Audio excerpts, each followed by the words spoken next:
CM Revanth Reddy ప్రకటన నేపథ్యంలో మార్గదర్శకాలు వెల్లడి కానున్నట్టు తెలుస్తోంది.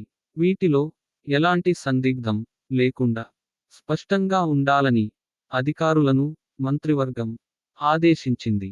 పీఎం కిసాన్ యోజన మార్గదర్శకాల్లోని కొన్నింటిని పరిగణనలోకి తీసుకొని వీలైనంత ఎక్కువ మంది రైతులకు రుణమాఫీని అమలు చేయాలని ప్రభుత్వం భావిస్తోంది.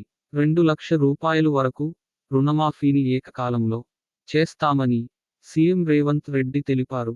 డిసెంబర్ 12, 2018 నుంచి డిసెంబర్ 9, 2023 వరకు రైతులు తీసుకున్న 2,00,000 రూపాయలు వరకు రుణమాఫీ చేయాలని నిర్ణయించాం. ఇందుకోసం దాదాపు 31,000 రూపాయలు కోట్లు అవసరం. వీటిని సేకరించి అన్నదాతలకు రుణ విముక్తి కల్పిస్తాం. వ్యవసాయం దండగా కాదు.